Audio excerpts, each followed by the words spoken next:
Good evening friends, आप सभी का स्वागत है एक बार फिर से गुरुकुल ऑनलाइन क्लासेस के इस मंच पर, जहां पर हम और आप मिल करके आगामी पुलिस भर्ती की परीक्षा हेतु वादा वर्दी के तहत अपने कुछ महत्वपूर्ण प्रश्नों पर चर्चा को कर रहे हैं। आइए साथियों, विगत चर्चा की भांति आज की भी अपनी चर्चा को प्रारंभ करते हैं और कुछ नए प्रश्नों के साथ जुड़ते हैं। तो आइए देखते हैं अपनी आज की चर्चा का महत्वपूर्ण प्रथम प्रश्न। तो साथियों, आज की चर्चा हमारी प्रारंभ हो रही है वर्णमाला से और आज की चर्चा का हमारा पहला बिंदु है, पहला प्रश्न है, हिंदी में कौन सा व्यंजन काकल्य कहा जाता है। साथियों, बहुत महत्वपूर्ण प्रश्न है। काकल्य कहा जाता है। विकल्प ए देखें, विकल्प ए चा, बी पा, सी हा और डी टा। तो साथियों ध्यान रखिएगा, काकल्य वर्ण के रूप में विकल्प सी हा को माना जाता है, यानी हा को काकल्य ध्वनि कहा जाता है। क्या कहा जाता है? काकल्य ध्वनि कहा जाता है। अब साथियों इंपॉर्टेंट क्या है कि क्या होती है ये काकल। तो ध्यान रखिएगा साथियों, अगर काकल की बात करें तो जब हम चर्चा करते हैं स्वरों के उच्चारण की, ठीक है, या ध्वनियों के उच्चारण की, तो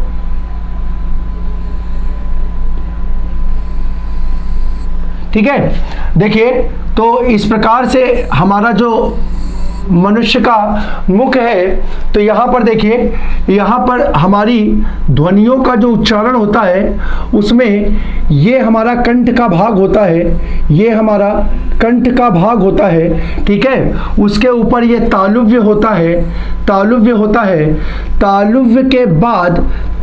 के बाद यहाँ पर मूर्धा का प्रयोग होता है, और मूर्धा से जुड़ा हुआ भाग हमारा होता है दंत। मूर्धा से हमारे क्या जुड़े होते हैं? दांत जुड़े होते हैं, ठीक है। अगर हम चर्चा करें तो यहाँ पर देखिए, तालु और कंठ के बीच में आपको ऐसे ऊपर एक लटका हुआ भाग दिखाई देता है। आप कभी भी मुंह को खोलेंगे तो ऊपर देखिए एक ऐसे लटका हुआ भाग दिखाई देता है। इस लटके हुए भाग को साथियों क्या कहते हैं? इस लटके हुए भाग को काकल कहते हैं। क्या कहते हैं? काकल कहते हैं, ठीक है। तो जब हम बात करते हैं वर्ण हा की, तो साथियों ध्यान रखिएगा, वर्ण हा के उच्चारण में इस काकल का प्रयोग होने के कारण इस ध्वनि को क्या कहते हैं? काकल्य ध्वनि भी कहते हैं। क्या कहते हैं? काकल्य ध्वनि के नाम से भी जाना जाता है। तो याद रखिएगा, काकल्य ध्वनि हमारी कौन सी होगी? तो विकल्प हा होगी। बहुत इंपॉर्टेंट प्रश्न है साथियों परीक्षा के लिए। अगले प्रश्न की अगर चर्चा करें तो लिंग की दृष्टि से दही क्या है। साथियों कई बार परीक्षाओं में पूछा गया प्रश्न है, बहुत बार परीक्षा में इस प्रश्न को पूछा गया है कि दही में कौन सा लिंग होता है। साथियों प्रश्न में देखिए परिवर्तन भी हो सकता है। कई बार ये प्रश्न जो है वो वाक्य शुद्धि के रूप में भी पूछा जाता है। विकल्प देखते हैं, ए स्त्रीलिंग, बी पुल्लिंग, सी नपुंसक लिंग या डी उभय लिंग। तो साथियों देखिए, हम लोग जानते हैं कि हिंदी में पदों का विभाजन या लिंग का विभाजन मुख्यतः दो रूपों में होता है, एक स्त्रीलिंग या पुल्लिंग। तो यहाँ पर ये दोनों विकल्प आपके नहीं होंगे। अब यदि हम देखें तो दही होगा हमारा बी पुल्लिंग का शब्द। साथियों जो पॉइंट मैं आपको बताने जा रहा हूं, देखिए ये वाक्य शुद्धि से संबंधित जब प्रश्न बिंदु बनता है, वाक्य शुद्धि से संबंधित बनता है, तो किस प्रकार से पूछा जाता है। तो देखिए दो वाक्य आपके सामने दिए होते हैं। परीक्षा में मतलब कई बार ये प्रश्न आया है, दही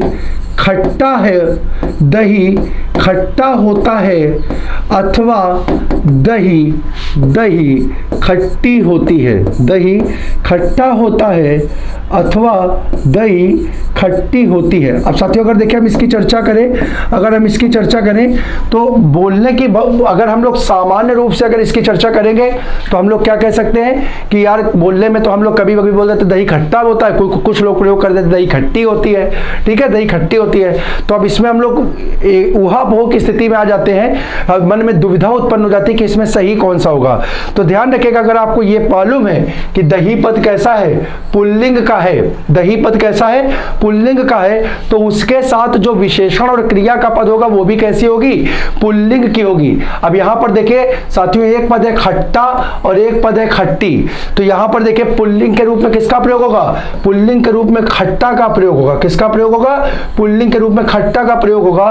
तो यहां पर सही पद हमारा कौन सा हो जाएगा, विकल्प ए हो जाएगा। यानी वाक्य शुद्धि में पहला वाक्य जो होगा वो क्या होगा, शुद्ध होगा, और दूसरा वाक्य जो होगा वो क्या हो जाएगा, अशुद्ध हो जाएगा। तो इस प्रकार से देखिए पुल्लिंग के ही रूप में नहीं, इस तथ्य का प्रयोग करके आप वाक्य शुद्धि के प्रश्न को भी सही कर सकते हैं, सही कर सकते हैं। कैसे, बस आपको इतना याद रखना है कि दही का जो पद है वो किसका होता है, पुल्लिंग का होता है। तो इस प्रश्न का आंसर साथियों हमारा जाएगा विकल्प बी। अगले प्रश्न की ओर हम लोग बढ़ते हैं। अगला प्रश्न भी हमारा लिंग से संबंधित है। कह रहा है दाता शब्द का स्त्रीलिंग पद क्या होगा, स्त्रीलिंग पद क्या होगा। विकल्प ए दाती, विकल्प बी दात्र, विकल्प सी दात्री और डी धात्री। तो साथियों याद रखेगा, दाता शब्द का जो स्त्रीलिंग पद होगा वो होगा विकल्प सी धात्री, दात्री। क्या होगा, दात्री। साथियों यहां पर याद रखेगा, ये धात्री शब्द जो दिया हुआ है इसका पुल्लिंग शब्द होगा धाता, इसका पुल्लिंग शब्द क्या होगा, धाता। याद रखिए धाता, ठीक है। अगला शब्द देखते हैं। उच्चारण की संधि होगी, या उच्चारण, अगर हम इस प्रश्न को थोड़ा सा संशोधित कर लें तो यहां पर ये हमारा होगा उच्चारण का, ठीक है, उच्चारण का संधि विच्छेद होगा, उच्चारण का संधि विच्छेद होगा। विकल्प ए देखती है, विकल्प ए कह रहा है उच्च धन चारण, विकल्प बी उतः धन चारण, विकल्प सी उत धन चारण और विकल्प डी उचः धन चारण। तो साथियों ध्यान रखिएगा, ये प्रश्न भी हमारे लिए परीक्षा के दृष्टिकोण से बहुत इंपॉर्टेंट है। देखिए हम लोग यहाँ पे क्या कहते हैं, जब हमने आपको बताया था कि हमने आपको विस्तृत रूप से संधि के चैप्टर्स को भी पढ़ाया है, वहां पर संधि के नियमों की हमने विस्तृत रूप से जानकारी की है। हमारे कुछ मित्र जो संधि के प्रश्नों को करने में जिन्हें थोड़ी सी असुविधा होती है, तो वो प्लेलिस्ट में जाकर के संधि के चैप्टर से उनको पढ़ करके उसको अच्छे से रिवाइज करके उस चैप्टर को क्या कर सकते हैं, मजबूत कर सकते हैं। तो साथियों देखिए हमने वहां पर आपको बताया था कि जब क्या करेंगे आप संधि के 100, 200, 300 क्वेश्चनों को क्या करेंगे, प्रैक्टिस में ले आएंगे, तो आपको स्वतः ही पता चल जाएगा कि यहां पर जो सार्थक पद होगा उसमें एक पद उत होगा, क्योंकि उत का प्रयोग किस रूप में होता है साथियों, उत का प्रयोग उपसर्ग के रूप में होता है। तो यहां पर अगर पद उत मिलेगा तो उत का एक ही पद यहां पर मिल रहा है जो कि है विकल्प सी में उत धन चारण, उत धन चारण। अब साथियों देखिए यहां पर अगर हम देखें तो यहां पर देखिए उत पद जो है इसका अंतिम वर्ण क्या है साथियों, इसका अंतिम वर्ण है व्यंजन। और यहां पर अगर हम दूसरा देखें तो यहां पर क्या है, चारण। तो इस पद का प्रारंभिक वर्ण साथियों क्या होगा, इस पद का प्रारंभिक वर्ण भी क्या होगा, व्यंजन होगा। साथियों हमारा आपसे प्रश्न है, जब दो व्यंजनों के मेल से संधि निर्मित होती है, तो वहां पर कौन सी संधि होती है साथियों, यहां पर आपको बताना है कि उच्चारण जो पद होगा उसमें कौन सी संधि होगी, ठीक है। अगले प्रश्न की ओर हम लोग बढ़ते हैं। हमारा अगला प्रश्न है सूची को सुमेलित करना है, और ये सूचियां हमारी, एक सूची है शब्द और दूसरी है उससे संबंधित समास की। तो साथियों हम लोग देखते हैं, पहले हम लोग देखते हैं यहां पर देखिए, अगर हम लोग देखें तो एक पहली सूची के पद है हमारे विदेश गमन, गिरिधर, देश विदेश, यथाशीघ्र, और दूसरी सूची के पद है बहुब्री, तत्पुरुष, अव्ययी भाव, द्वंद्व। तो साथियों देखिए अब यहां आवश्यक नहीं है कि आपको सारे प्रश्न आते ही हो। देखिए किस प्रकार से कुछ प्रश्नों की सहायता से हम क्या करते हैं, अपने आंसर को निकालते हैं। जरा देखिएगा यहां पर अगर हम बोले तो सबसे सरल अगर कोई पद पहचानना है तो साथियों देखिए सबसे सरल अगर कोई पद पहचानना हो तो यहां पर ये आपको एक योजक चिन्ह मिला, और योजक चिन्ह जो होती है वो हमने आपको बता रखी है।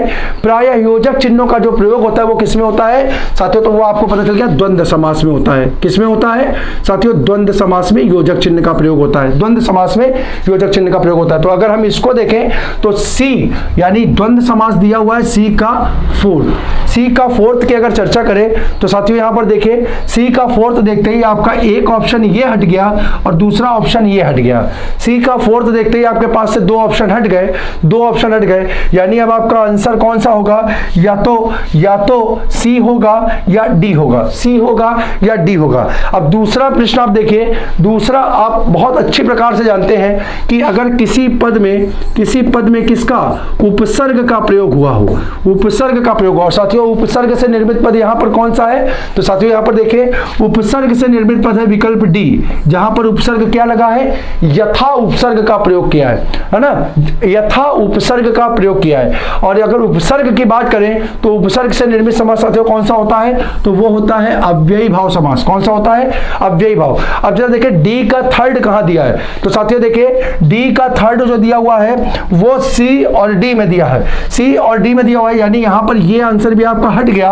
और देखिए डी पहले ही हट चुका था क्योंकि वो सी से नहीं मिल रहा था, तो इस प्रकार से देखिए सिर्फ इन दो के आधार पे हम अपने प्रश्न का उत्तर निकाल पा रहे हैं और हमारा आंसर बनना है विकल्प सी। अब अगर बाकी की चर्चा करें तो देखिए विदेश गमन, अगर विदेश गमन को हम बोलें तो बन सकता है विदेश को गमन, यानी यहां पर को जो है वो कारक विभक्ति चिन्ह है और कारक विभक्ति चिन्ह आधारित समास कहलाता है तत्पुरुष, तो इसका आंसर हो जाएगा सेकंड। और गिरिधर जो है वो योग रूढ़ का पद है, यानी ये पर्यायवाची किसका है, ये पर्यायवाची कृष्ण का है, तो इस प्रकार से यहां समास कौन सा हो जाएगा, बहुब्री। तो इस प्रकार से हमारा आंसर हो जाएगा विकल्प सी, ए का सेकंड, बी का फर्स्ट, सी का फोर्थ और डी का थर्ड।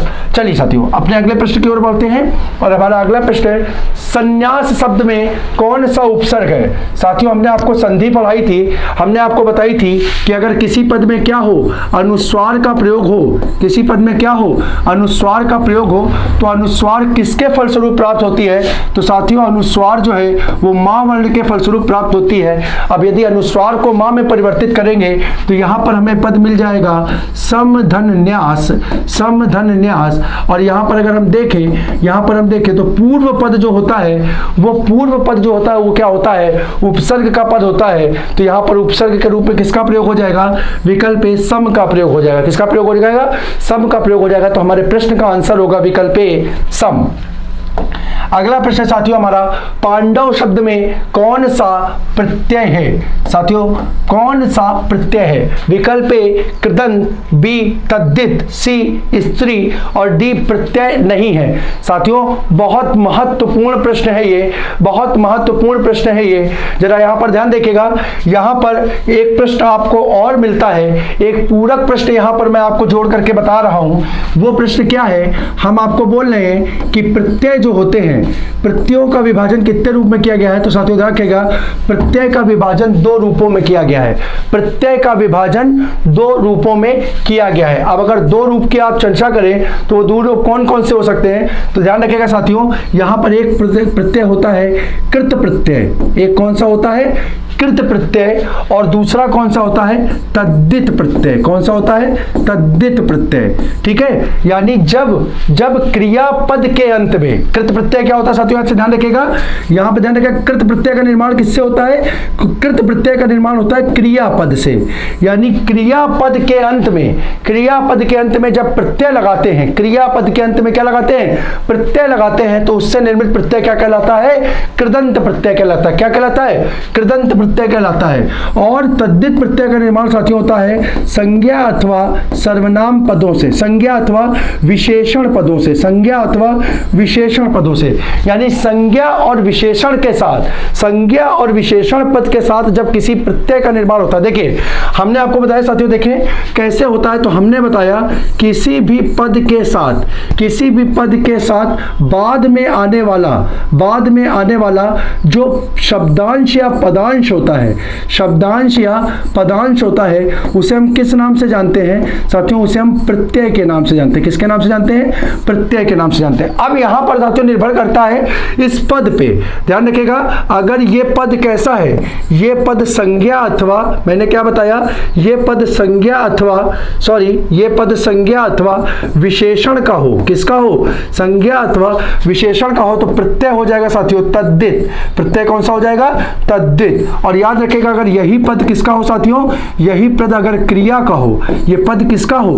क्रिया को हो, तो यहां प्रत्यय हो जाएगा साथियों कृत प्रत्यय या कृदंत प्रत्यय। कृत प्रत्यय या कृदंत प्रत्यय, ठीक है। तो यहां पर देखिए साथियों, अगर यहां पर इस पद को आप देखोगे तो इसका मूल पद बनेगा पांडु। मूल पद क्या बनेगा? पांडु। और पांडु शब्द जो है वो कैसा है? संज्ञा का पद है। कैसा पद है साथियों? संज्ञा का पद है। और संज्ञा के साथ अगर प्रत्यय प्रयोग हो रहा है तो वो प्रत्यय कौन सा होगा? हमने बताया संज्ञा के साथ अगर प्रत्यय प्रयोग हो रहा है साथियों होगा तद्धित प्रत्यय। तो इस प्रश्न का आंसर होगा हमारा विकल्प बी, तद्धित। साथियों बहुत इंपॉर्टेंट प्रश्न था परीक्षा के दृष्टिकोण से। ध्यान रखिएगा कि तद्धित और कृदंत प्रत्यय का निर्माण कैसे होता है। तो यहां पर मैंने आपको बता दिया कि क्रिया से निर्मित पद क्या कहलाते हैं? क्रिया में प्रत्यय का प्रयोग अगर हो तो क्या कहलाता है? कृदंत प्रत्यय कहलाता है। और प्रत्यय का प्रयोग यदि संज्ञा और विशेषण पदों के साथ हो तो वो तद्धित प्रत्यय कहलाता है। अगले प्रश्न को देखते हैं। अगला प्रश्न है हमारा, निम्नलिखित में से कौन सा शब्द तत्सम का है?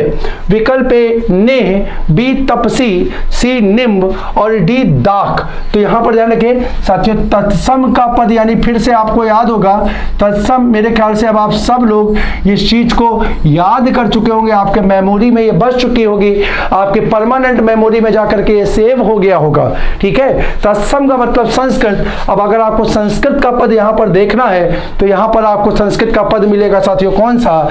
संस्कृत का पद मिलेगा विकल्प सी, निम्ब।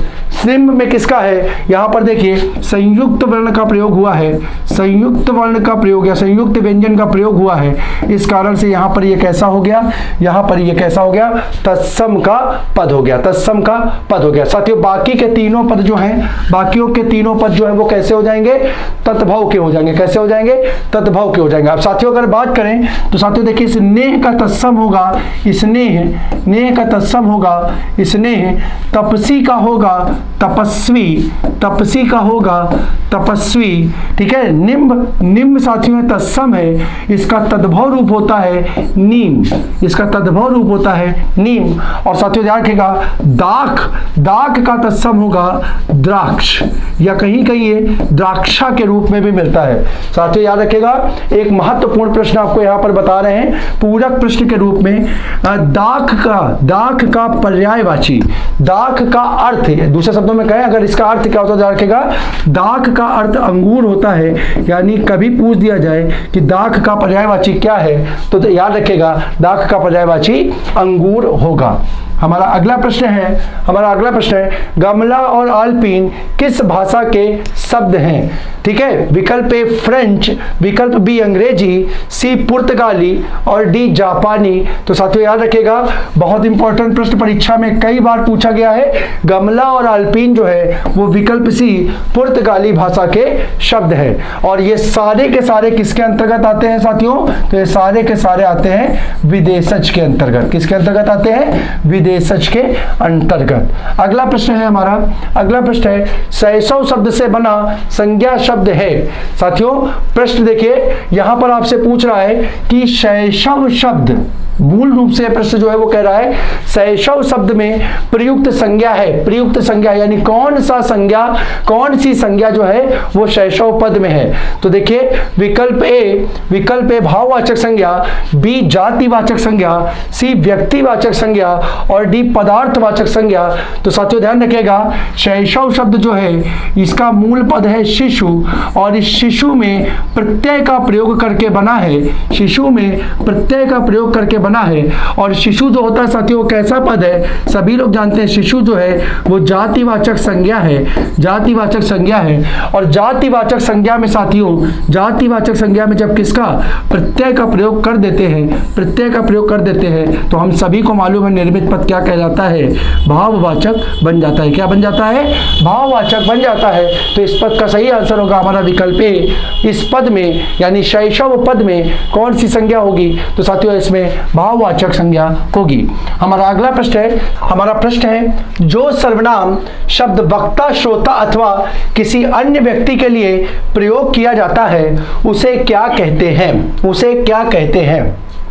यहां पर देखिए ऐसे सर्वनाम जो वक्ता, श्रोता और अन्य व्यक्ति के लिए, ठीक है, अन्य व्यक्ति के लिए प्रयोग किए जाते हैं। तो विकल्प ए है हमारा संबंधवाचक, बी पुरुषवाचक, सी अनिश्चयवाचक और डी निजवाचक। तो साथियों जब क्या, जब वक्ता, श्रोता और अन्य व्यक्ति, और व्यक्ति का मतलब अगर देखिए अगर व्यक्ति को बोले तो हम क्या बोल सकते हैं, व्यक्ति को हम पुरुष बोल सकते हैं। तो यहां पर हमारा आंसर हो जाएगा विकल्प बी, पुरुषवाचक सर्वनाम। साथियों अपनी अंतिम कक्षाओं में हमने चर्चा भी की थी, पुरुषवाचक सर्वनाम के 3 भेद होते हैं। पुरुषवाचक सर्वनाम के 3 भेद होते हैं, कौन कौन सा, तो एक होता है उत्तम पुरुष, दूसरा होता है मध्यम पुरुष और तीसरा होता है अन्य पुरुष। तीसरा क्या होता है, अन्य पुरुष। तो इस प्रकार से इस प्रश्न का हमारा आंसर हो जाएगा विकल्प बी, पुरुषवाचक सर्वनाम, पुरुषवाचक सर्वनाम।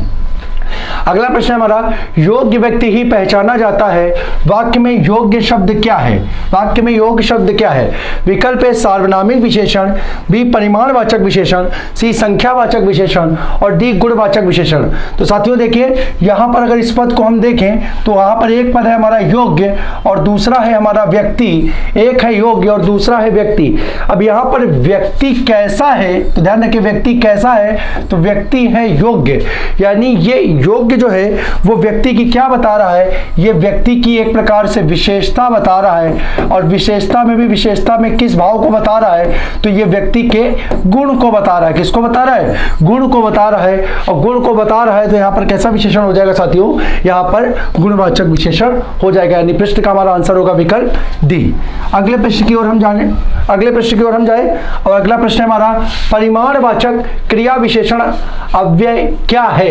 यहाँ पर 4 विकल्प दिए गए हैं और आपसे पूछ रहा है परिमाणवाचक क्रिया विशेषण के रूप में किसका प्रयोग होता है।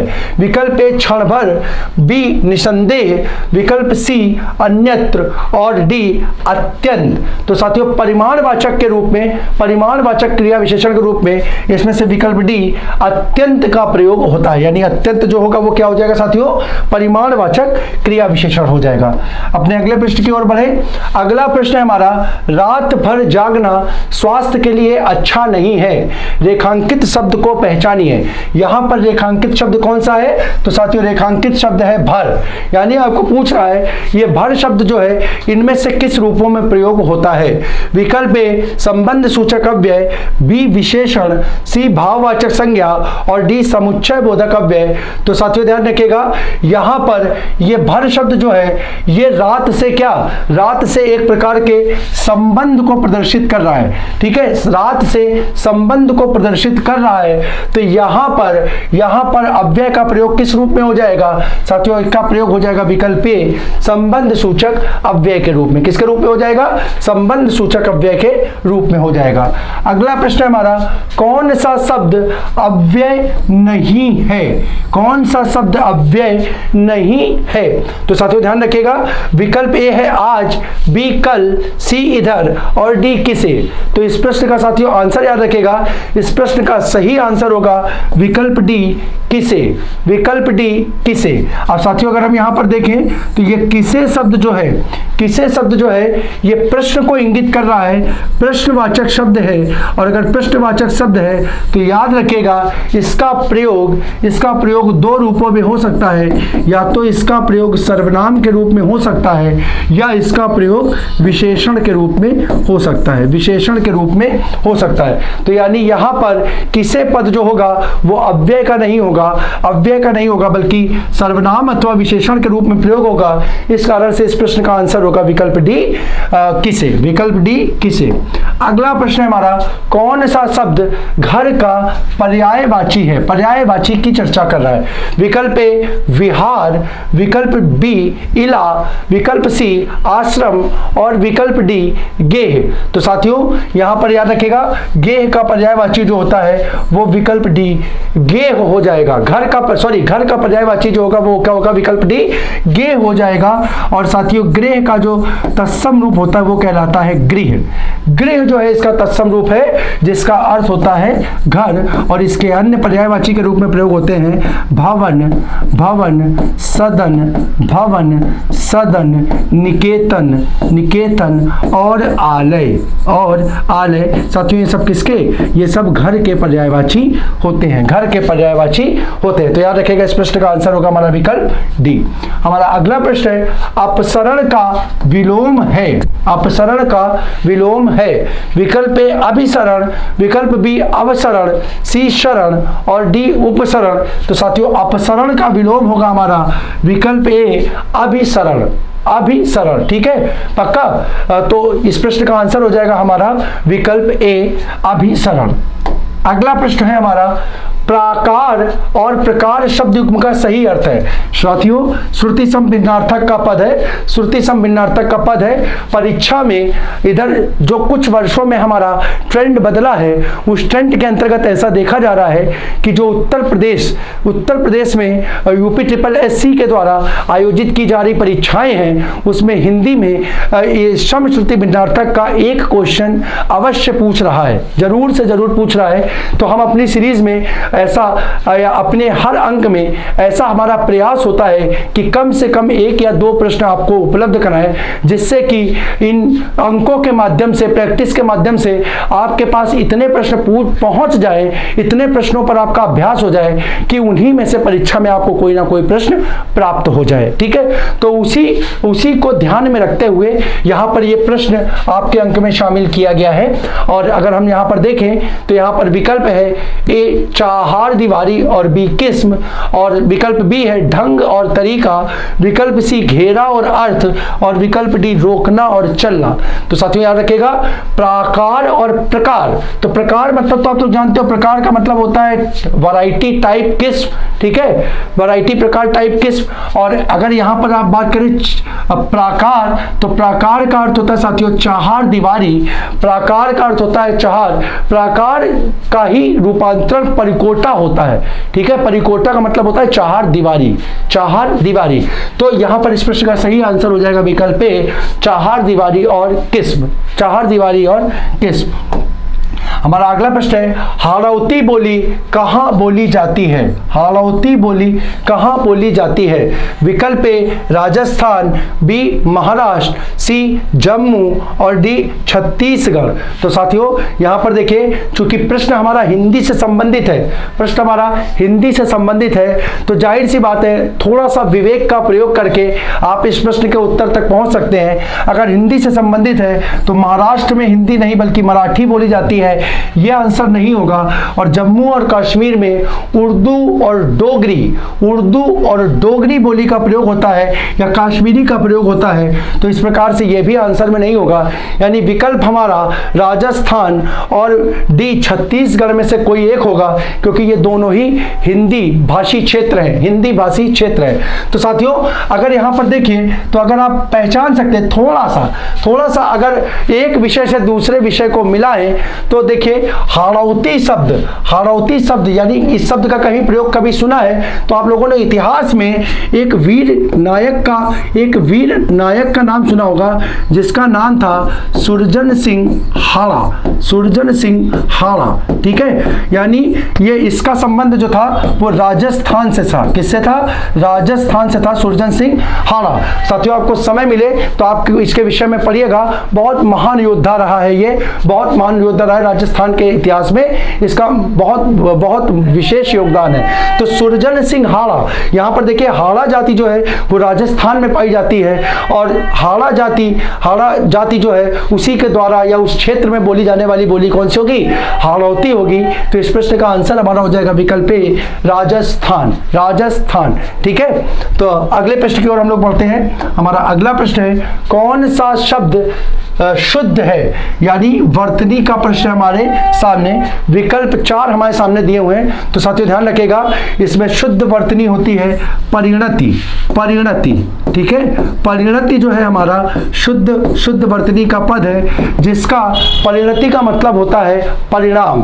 परिणति का मतलब होता है परिणाम। ठीक है, हम लोग कहते हैं ना कि हमने जो मेहनत की उसकी परिणति किस रूप में प्राप्त हुई? सफलता के रूप में। उसकी परिणति किस रूप में हुई? सफलता के रूप में हुई। तो यानी उसका परिणाम हमें किस रूप में मिला? सफलता के रूप में मिला।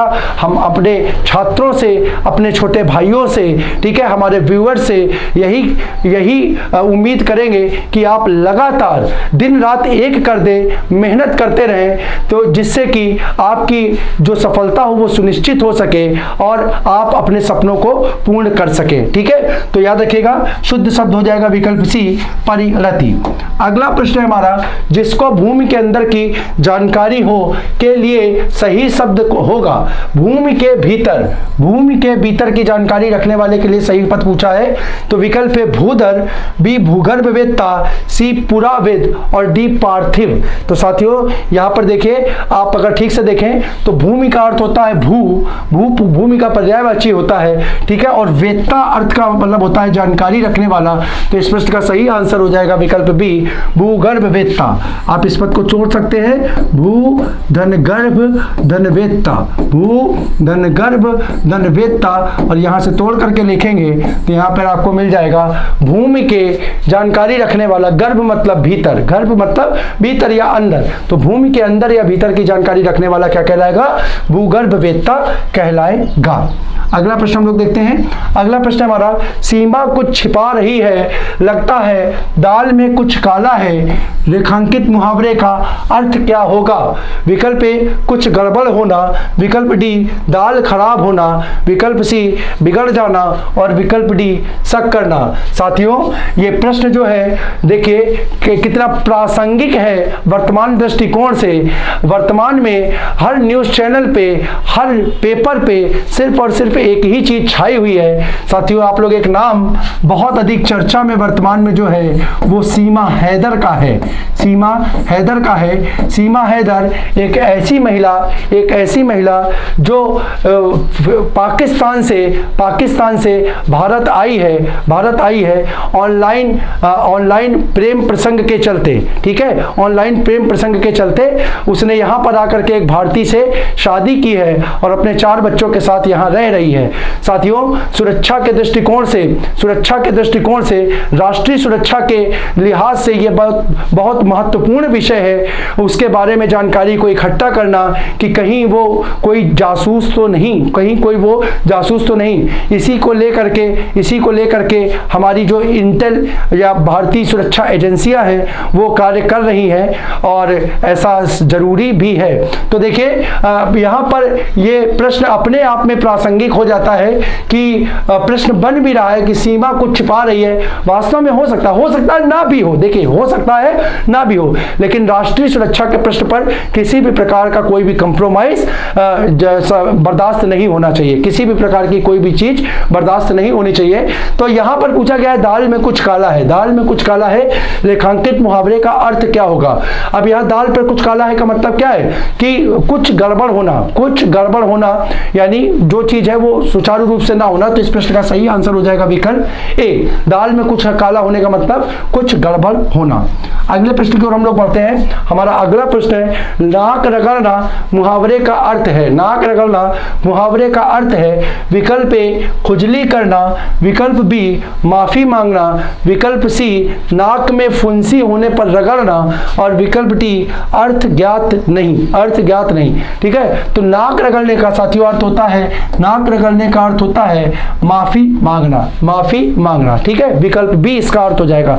आप लोगों ने बहुत सुना होगा कि कई बार हम लोग ऐसा वाक्य का प्रयोग देखते हैं कि यार उसने मेरे सामने नाक रगड़ दी, उसने मेरे सामने नाक रगड़ दी। तो नाक रगड़ने का मतलब ये नहीं होता कि नाक को रगड़ देता है, बल्कि क्या होता है, अपनी किए पर क्या करना, गलती का एहसास होने पर उससे माफी मांग लेना, उससे क्षमा याचना कर लेना। इसके लिए प्रयुक्त मुहावरा होता है नाक रगड़ना, नाक रगड़ना। तो इस प्रश्न से हमारे इस प्रकार से इस प्रश्न का हमारा सही आंसर होगा विकल्प बी।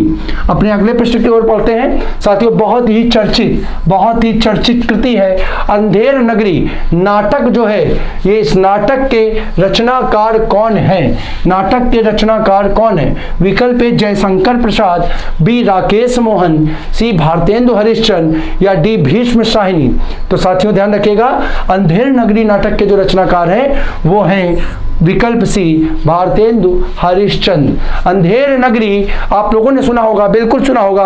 अंधेर नगरी, चौपट राजा, टका शेर भाजी, टका शेर खाजा, ये एक बहुत चर्चित लोकोक्ति के रूप में प्रसिद्ध है, बहुत चर्चित लोकोक्ति के रूप में प्रसिद्ध है। तो ये पद लिया गया है नाटक अंधेर नगरी से, जिसके नाटककार थे भारतेंदु हरिश्चंद्र। ठीक है, भारतेंदु हरिश्चंद्र। अगले प्रश्न की ओर बढ़ते हैं। अगला प्रश्न है हमारा, सुंदर बालों वाली स्त्री, सुंदर बालों वाली स्त्री के लिए पद होगा। साथियों यहां पर यह वाक्यांश का प्रश्न है, पूछा गया है सुंदर बालों वाली स्त्री को क्या कहते हैं? विकल्प ए केशनी, विकल्प बी सुनैना, विकल्प सी सुकेशी, विकल्प डी सुग्रीवा। तो साथियों बहुत इंपॉर्टेंट प्रश्न है, याद रखिएगा। यहां पर सु जो है साथियों वो उपसर्ग के रूप में होता है, उपसर्ग के रूप में होता है, जिसका अर्थ होता है सुंदर।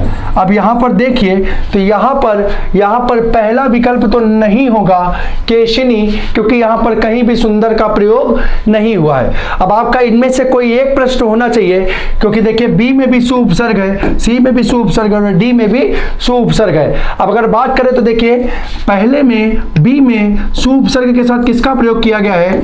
नैना का प्रयोग किया गया है। दूसरे में केशी का प्रयोग किया गया है और सी में ग्रीवा का प्रयोग किया गया है। तो साथियों देखिए यहां पर ग्रीवा का मतलब होता है गर्दन, गर्दन, ठीक है।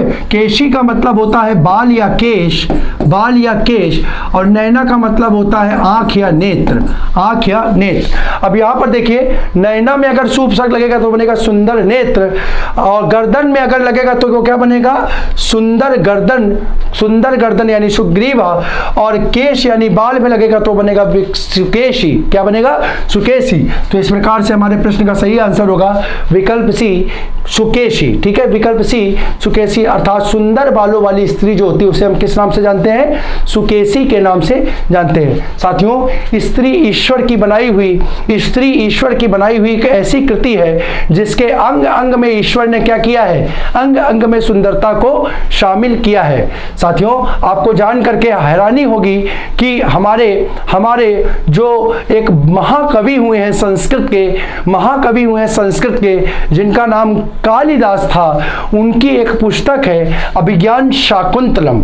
अभिज्ञान शाकुंतलम, उनमें उन्होंने नायिकाओं की स्त्रियों से, या स्त्रियों नायिकाओं की अगर बात करें तो स्त्रियों से संबंधित विशेषणों के रूप में पदों का प्रयोग किया है। उनके अंगों का वर्णन करते हुए प्रत्येक अंग के लिए कुछ विशेषणों का प्रयोग किया है। साथियों उन्हीं में से एक विशेषण आपका है सुकेशी, यानी सुंदर बालों वाली स्त्री क्या कहलाती है? सुकेशी। इसी प्रकार से साथियों अन्य भी पद होते हैं, जैसे लंबे बालों वाली स्त्री, घुंघराले बालों वाली स्त्री, ठीक है, अच्छी सुंदर नैनों वाली स्त्री, मछली के समान नैनों वाली स्त्री, मोर के समान नैनों वाली स्त्री, ठीक है। इस प्रकार से विभिन्न पद होते हैं, कमल के नैनों के समान वाली स्त्री। तो हर पद के लिए क्या कहते हैं? एक वाक्यांश का एक पद प्रयुक्त होता है। साथियों हम प्रयास करेंगे कि अपने अंकों के माध्यम से आपको उन पदों से रूबरू करवाएं, चर्चा करवाएं, उन पदों से रूबरू करवाएं जो परीक्षा के दृष्टिकोण से उपयोगी हैं। साथियों यहाँ पर ध्यान रखिएगा, एक पद चूंकि आ गया है, हमने इनकी व्याख्या तो करी दी। सुनैना मतलब सुंदर नेत्र हो जाएगा, सुंदर नेत्र वाली स्त्री। इसी प्रकार से सुग्रीवा मतलब सुंदर गर्दन वाली स्त्री, क्या कहलाएगा? सुंदर गर्दन वाली स्त्री। और केशनी की अगर हम चर्चा करें तो साथियों हो जाएगा, केशनी का मतलब हो जाएगा लंबे बालों वाली स्त्री। लंबे बालों वाली स्त्री। ऐसी स्त्री जिसके लंबे लंबे बाल होंगे, बड़े बड़े बाल होंगे, उसको हम लोग केशिनी के नाम से जानेंगे, केशिनी के नाम से जानेंगे। तो साथियों, इस प्रकार से हमारी आज की ये चर्चा जो है वो पूर्ण हुई। आशा करता हूं कि आज के ये प्रश्न जो है परीक्षा के दृष्टिकोण से आपके लिए उपयोगी साबित होंगे, सिद्ध होंगे। साथियों, अंत में मैं फिर से आप सभी से एक बार करबद्ध निवेदन करता हूं, गुजारिश करता हूं कि जिस मुहिम को ध्यान में रखते हुए जिससे कि ग्रामीण अंचलों में रहने वाले आर्थिक रूप से जो कमजोर लोग हैं उनका भला हो सके, हम इस सीरीज का आयोजन कर रहे हैं। आप लोग बढ़ चढ़कर इसको क्या करें, सफल बनाने का प्रयास करें। आपका ज्यादा कुछ नहीं जाएगा साथियों, आपका एक लाइक, एक शेयर किसी ऐसे जरूरतमंद की मदद कर सकता है और उसके सुनहरे भविष्य के निर्माण में आप भी अपनी महत्वपूर्ण भूमिका निभा सकते हैं। तो साथियों, आपसे हम फिर से एक बार गुजारिश करेंगे कि हमारी इस मुहिम में आप सहयोगी बनकर इसे सफल बनाने का प्रयास करें। आपका ये छोटा सा प्रयास जो होगा वो हम में नित नवीन ऊर्जा का संचार करेगा। और साथियों, विश्वास मानिए, हम इसी ऊर्जा और चेतना के साथ आपके सम्मुख प्रतिदिन उपस्थित होते रहेंगे। इस वादे के साथ हम अपनी आज की चर्चा को यहीं पर समाप्त करते हैं। आप सभी को जय हिंद।